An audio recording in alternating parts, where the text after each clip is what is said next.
Hello friends, Jack is here, and today I want to talk about Naruto and his new transformation.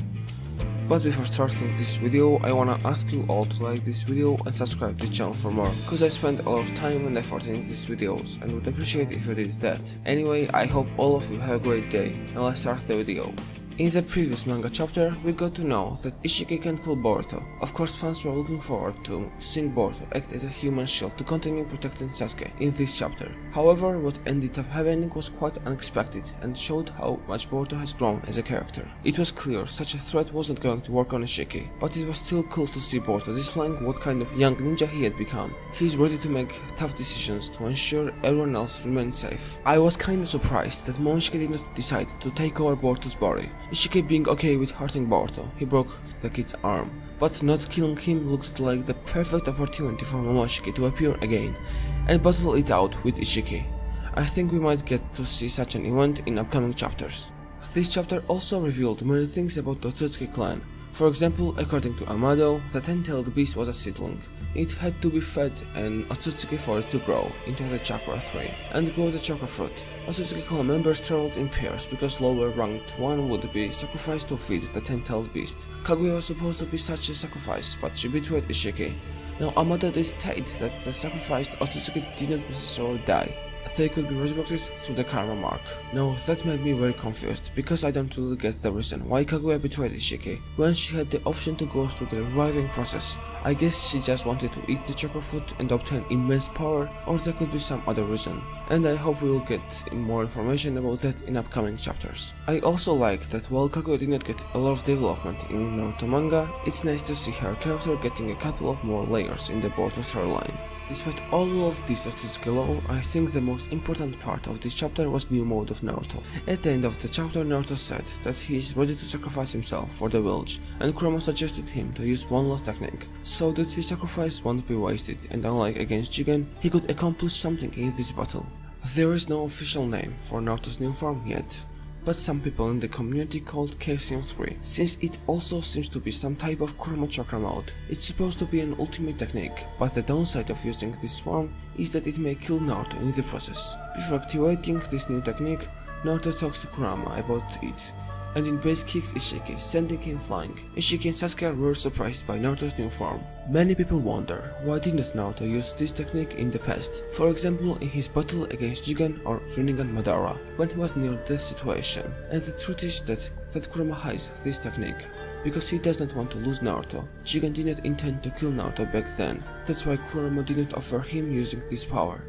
However, it's a different situation now. Ishiki wants to kill Naruto, so Kurama thinks that it's time to try this technique, because Naruto will have a chance against Ishiki if he tries using it, but he will die afterwards. As I said earlier, Ninetales said that Naruto may die after using that technique, but let's not forget that Sasuke is with him, and he can use Rune Rebirth on Naruto and revive him. Many people think that the user automatically dies after using Rune Tensei, but it's not the case. Obito was able to revive Madara with the technique without dying, while Nagato only died because he had already reached his chakra limit, but as we can see, the same case is not with Sasuke, since he doesn't look as drained as Nagato, despite him being half dead thanks to Ishiki. People also wonder how Naruto got this technique, and I think it would have something with him getting full Ninetales after the war. Having that tremendous chakra being added inside him should have affected his chakra reserves. I guess this is also the reason why his 6-pack stage mode now looks different compared to his teenage version, which made many people think that he lost it.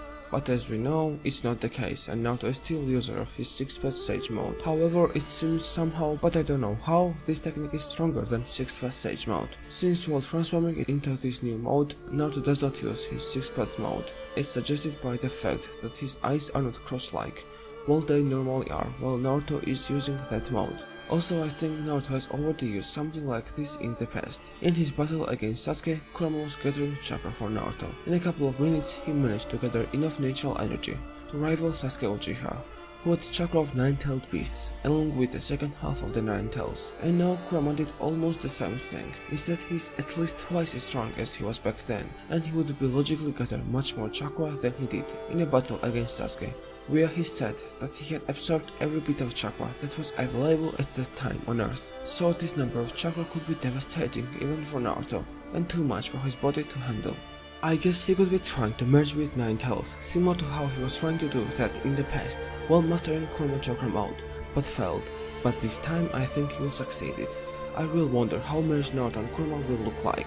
Well, we don't really know exactly how strong this new mode is, since we only saw this new mode in the last 2 panels. However, we can make logical assumptions about it. Firstly, while in the process of activating his KCM3, Naruto's stats were aimed so high that he managed to bruise Ishiki in his base. This alone is really impressive feat, since before that, Naruto and Sasuke together weren't able to even touch Ishiki, but we saw that Naruto was freely able to kick Ishiki while being only in base. Every suicidal technique in the series have been extremely powerful. For example, Report Death Seal, which is a sealing technique developed by the Uzumaki clan to call upon the power of the Shinigami. This is extremely powerful technique, and probably the strongest sealing technique after 6 Paths Chiboku Tensei and Tetsuka Blade. Another example of suicidal technique is 8 gates, which are 8 specific tenketsu along the chakra pathway system. With each opened gate, individuals are given access to more and more of their body's chakra, thus increasing their physical strength and speed. The strongest gate is obviously the 8th one, which is located at the heart. While open, the user's heart pumps at maximum speed, granting them power 100 times greater than they are usually capable of. We all saw how strong Guy was in his battle against Madara, and I think Naruto will get similar power boost in his new mode, and I think he will give Ishiki the same treatment that Might Guy gave to Ten Tails Madara. However, Ishiki won't die, as suggested by the first chapter of Boruto. However, whether or not Naruto is gonna die will also remain a mystery for a while, and I don't plan talking about it in this video, and plan doing separate one about that in upcoming days. I really wonder if Naruto can add his 6 Path Sage mode or at least regular Sage mode above this new mode. This new mode seems to be stronger than Naruto's Rikudo mode, and if Naruto combines this with his other modes, he should be extremely overpowered, but it could be too much even for his body to handle. But despite Naruto being this strong, I don't think he can defeat Ishiki yet.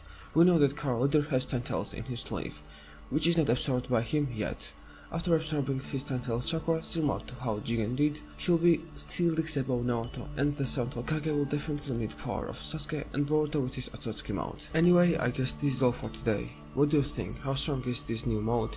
Write your opinions in the comments, like this video and subscribe to this channel for more. Astrojack is out. Bye.